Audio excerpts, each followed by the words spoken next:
kalau papan yang udah rusak, patah itu dibuang gitu aja gitu. Nah kita ngelihat peluang itu buat jadi gagasan kita untuk memanfaatkan limbah skateboard bekas pakai untuk dijadikan produk baru. Lakukan apa yang bisa kalian lakukan, gak usah kadang-kadang kita suka, nggak punya modal, nggak punya alat, itu kadang-kadang jadi kayak bumerang buat kita sendiri.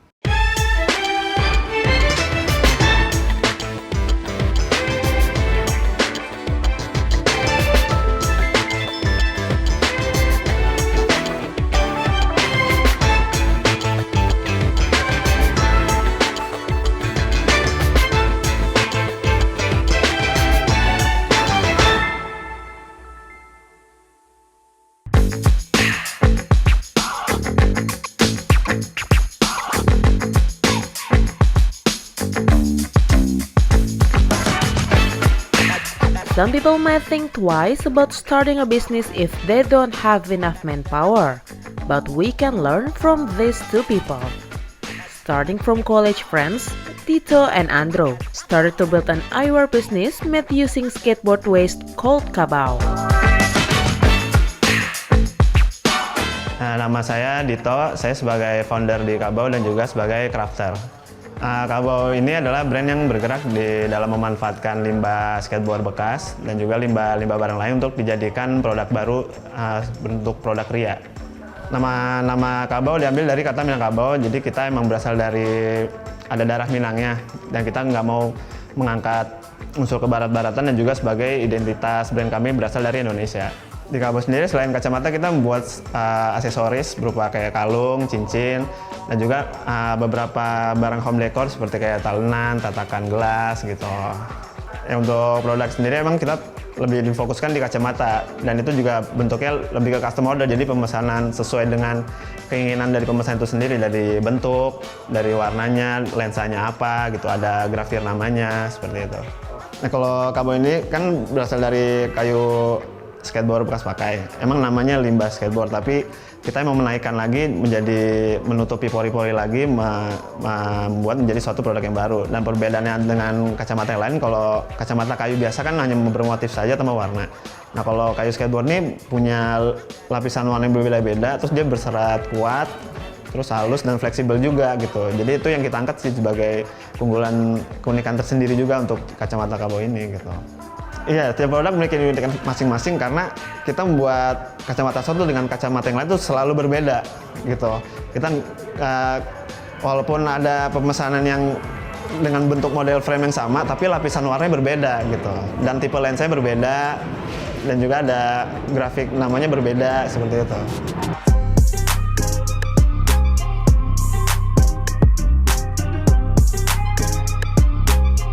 Even though it is made using used skateboards, Kabau still chooses the best materials as raw materials. This is in order to maintain the quality of the products and customer satisfaction.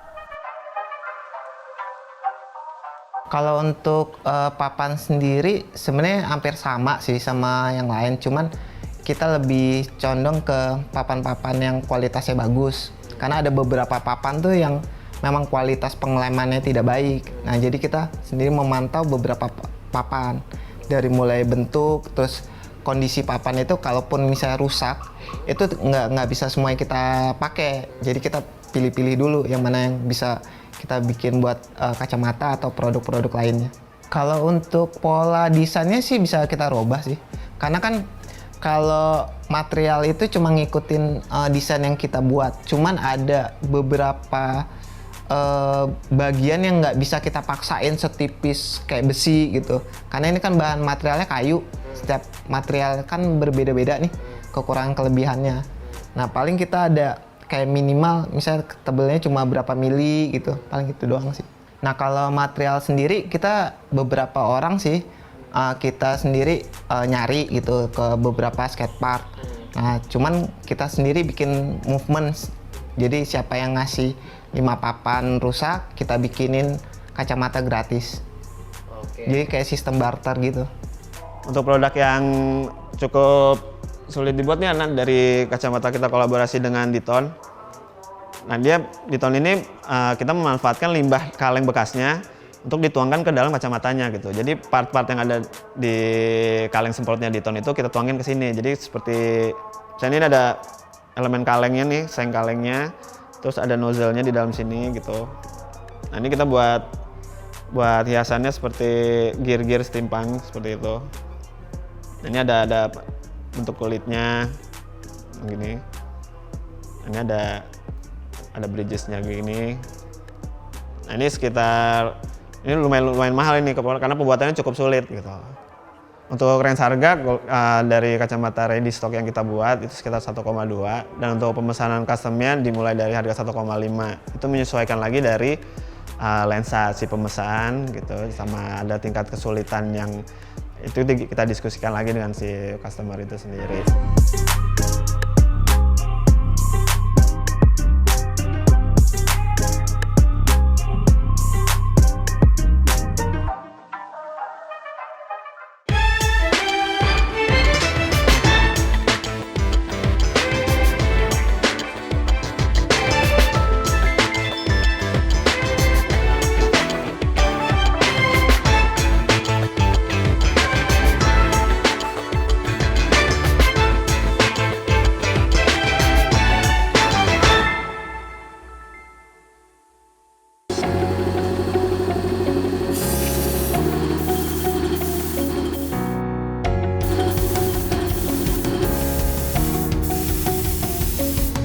Making glasses is not an easy job. There are many things to consider. Sometimes, to make one pair of glasses, Tito and Andro took a long process.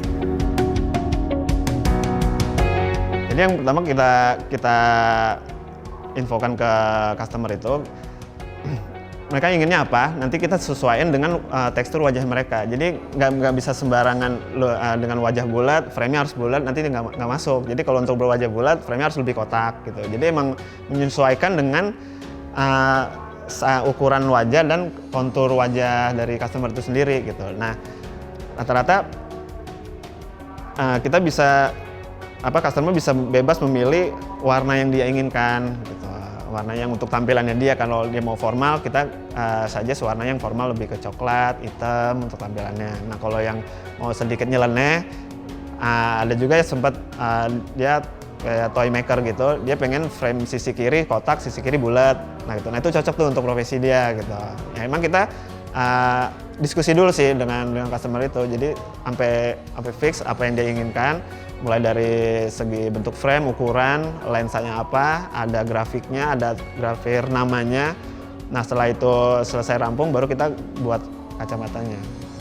Jadi ideal untuk pembuatan kacamata custom order itu kita ambil timeline produksi 15 hari. 15 hari itu mencakup dari diskusi dengan customer. Lalu kita membuat sketsa dulu, sketsa kasar. Nah, habis dari sketsa selesai, kita baru masuk ke digital. Digital ini untuk pembuatan template-nya gitu, pembuatan template dan ukuran yang diinginkan. Nah, itu baru setelah itu nanti dari template tersebut kita pindahin ke papan skateboardnya untuk dilakukan pemotongan. Nah, dari pemotongan baru pengaplasan, terus shaping membentuk lekuk-lekuk yang terdapat pada kacamata. Lalu kemudian bisa pembuatan gagang. Lalu yang berikutnya buat grafiknya atau warnanya. Nah setelah itu baru masuk ke tahap coating. Coating itu menutupi pori-pori kacamatanya, baru pemasangan lensa, terakhir packing. Kalau packaging sendiri kita juga menggunakan kayu sih, cuman kita beberapa kali mencoba untuk limbah yang lain seperti kaleng, bekas aerosol kita gunain. Jadi kita terus meriset bahan yang ada di sekitar kita sih, limbah yang ada di sekitar kita.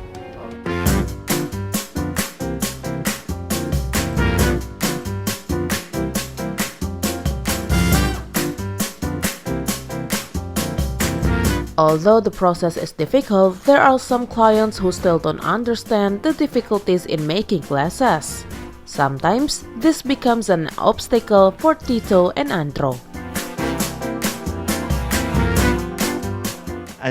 Kita pernah ngalamin kendala kayak, jadi si customer ini ngasih lihat contoh kacamata dia yang frame-nya besi gitu. Nah nanti kita harus sebenarnya dari frame besi ini kita harus menyesuaikan lagi ke dalam bentuk frame kacamata skateboard kan. Nah terkadang ada juga customer yang nggak yang pengennya frame-nya itu lebih tipis gitu. Nah sementara dari kacamata Kabo ini punya batasan gitu untuk ketebalan dari frame-nya itu sendiri gitu. Nah kan ada juga yang udah sesuai dengan request dia, udah sesuai dengan bentuknya dia, saat kita kirim ke sana dia nggak suka, jadi dia balikin lagi ke sini gitu. Ya udah kita nggak mau nggak ambil pusing lah gitu. Akhirnya ya udah kita refund lagi aja gitu. Terus kita jadiin produk yang lebih baru lagi gitu. Paling sulit kalau misalnya ada customer yang pengen bentuknya nyeleneh atau ditambahin pakai material yang menurut kita belum pernah kita lakuin. Cuman di kita sendiri jadi kayak tantangan sih, jadi kayak seru aja gitu, main gitu. Rata-rata karena gini, mereka itu tidak mengerti soal prosesnya sih. Kalau untuk hasilnya biasanya mereka puas, cuman biasanya klien itu kenapa sih lama gitu proses itunya.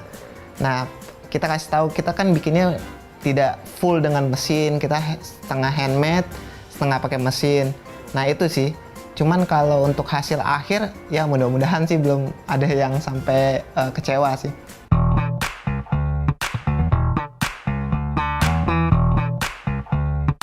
Like handmade products in general, Kabau glasses must be kept properly so that the product can last a long time and maintain its quality. Kalau soal merawatnya sih, yang penting kita itu menggunakan apa yang keamanan yang kita kasih ya, seperti kotak itu digunain. Kadang-kadang kesalahan dari beberapa orang itu karena teledor, jadi mereka nganggap ditaruh di sini aman, nggak patah, padahal kesalahan dari sendiri sih. Kita sendiri kan proses terakhirnya menggunakan coating kan, jadi kayu itu dilapisin pakai clear. Jadi kalau udah dilapisin kita bisa bersihin pakai kain atau pakai air, bisa aja sih. Nah kalau idealnya dari Kabo ini maksimal pengerjaan tuh 10 kacamata dalam sebulan. Tapi kita nggak yang mengejar target harus 10 juga gitu. Karena kita lebih harus mengedukasi terus sih ke customer itu. Karena yang masalah utamanya tuh itu deh. Gampang patah, berat kah gitu, sama ini kan dari limbah gitu. Nah, maka maksudnya kita mau nyari kesadaran kalau walaupun ini berasal dari limbah gitu, walaupun ini dari kayu, produk ini bisa dipertimbangkan juga, kemudian ada kualitasnya juga gitu.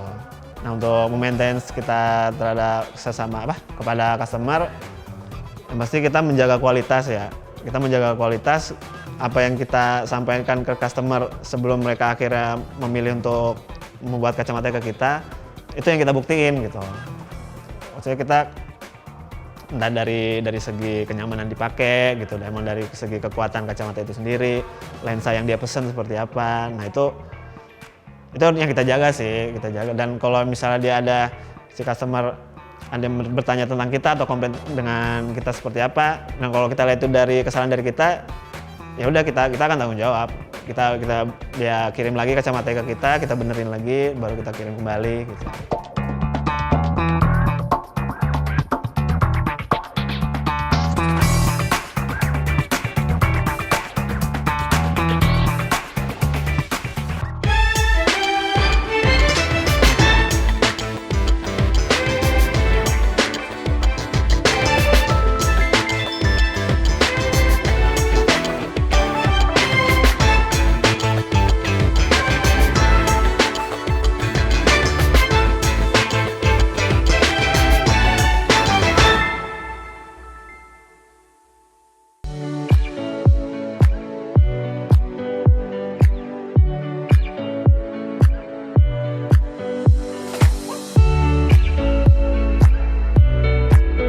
At first, it didn't cross on Dito and Andrew minds to make an eyewear products, but thanks to their brainstorming and creativity, they have created a unique product that is currently quite sought after war by fashion eyewear lovers.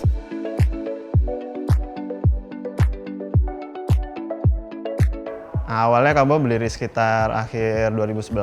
Nah, kita emang mau membuat sesuatu yang memanfaatkan limbah bekas gitu. Nah, kita sendiri berasal dari, maksudnya kesukaan sama hobi kita dari skateboard. Jadi kalau kita lihat di skatepark itu, kalau papan yang udah rusak, patah itu dibuang gitu aja gitu. Nah, kita ngelihat peluang itu buat jadi gagasan kita untuk memanfaatkan limbah skateboard bekas pakai untuk dijadikan produk baru. Nah, produknya apa yang menurut kita memungkinkan untuk sebagai pendukung fashion skateboard itu sendiri, yaitu kacamata. Gitu. Awalnya sih saya sama Dito teman kuliah. Nah, di waktu itu ada momen kita ketemu lagi dan kita kepikiran untuk bikin produk. Nah, kebetulan saya juga punya sebuah studio. Ya udah kita kolaborasi bareng. Di situ kita produksi beberapa barang-barang yang terbuat dari papan skateboard. Kita sebenarnya basicnya bukan crafter, jadi kita emang mengerjakan membuat kacamata itu secara otodidak gitu, belajar terus lah gitu selama sekitar 2,5 tahun. Kita nyari bentuk kacamata yang nyaman untuk dipakai, kita sharing dengan teman-teman gitu. Dan kalau buat kacamata itu sebisa mungkin tuh minimalisir kesalahan, karena kalau di tengah jalan kita ada kesalahan, kita harus membuat lagi dari awal. Sebenarnya sih kalau menentukan barangnya sih belum ada kepikiran waktu itu. Cuman kita sendiri basicnya ada pernah kuliah di dunia desain. Kebetulan saya desain produk dan si Dito sendiri desain grafis. Nah, di situ kita berpikiran, yuk kita bikin sesuatu barang nih yang unik dengan fashion yang kita miliki sama ilmu yang kita punya gitu. Nah, kebetulan Dito sendiri punya hobi main skateboard. Nah, kebetulan saya juga ada skill membuat produk. Dari situ kita bikin konsep, bikin apa ya yang unik nih menggunakan limbah papan skateboard. Basicnya kan kalau di dunia desain nggak semuanya kita pahamin proses pembuatannya. Apalagi kacamata sendiri dari zaman dulu sampai awal-awal Kabo sendiri kita belum pernah nih bikin kacamata nih. Cuman karena kita mungkin tahu nih cara proses pemotongan, cara ngedesain gambar gimana, kita belajar sih pelan-pelan gitu. Makan waktu lumayan agak lama sih, cuman ya pelan-pelan kita coba riset ya akhirnya berhasil sih.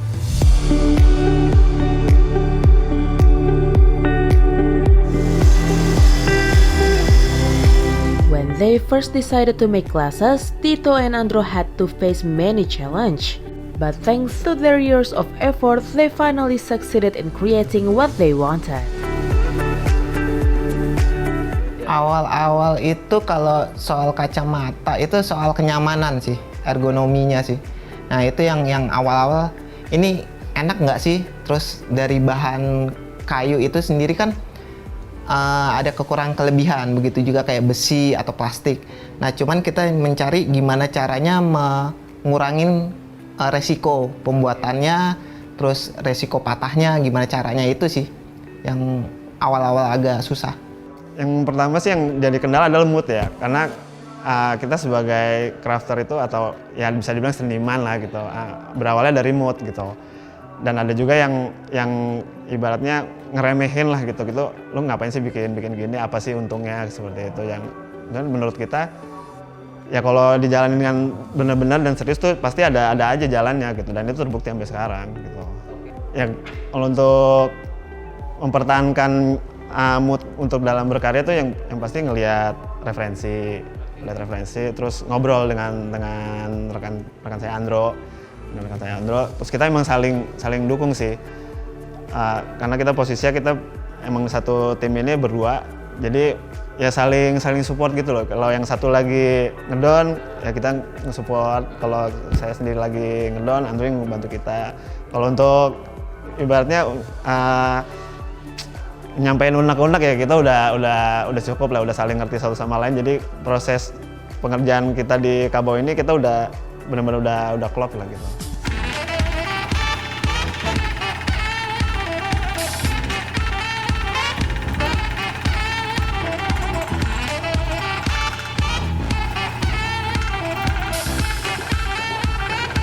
Andro has his own view on home-based business in Indonesia today. For him, support from the government is very important, so that local products in Indonesia can compete with international products. Kalau menurut saya sendiri sih sebenarnya UMKM itu udah bisa berdiri dengan mandiri sih. Mereka itu kadang-kadang dengan modal tanpa pemerintah, mereka dengan uang sendiri bisa mendirikan beberapa lapangan pekerjaan. Cuman kadang-kadang pemerintah itu kurang mensupport. Nah, kita sendiri sebagai pelaku UMKM kadang-kadang masih kolaborasi nih, patungan, bikin acara, event tanpa ada embel-embel support pemerintah. Nah, itu sih yang kita harapkan, pemerintah benar-benar memajukan UMKM secara tulus sih. Nah, itu sih menurut saya kekurangan dari UMKM kita, bergeraknya cuma diem aja. Kalaupun maju paling selangkah mundur lagi, selangkah mundur lagi. Itu sih yang sayangin.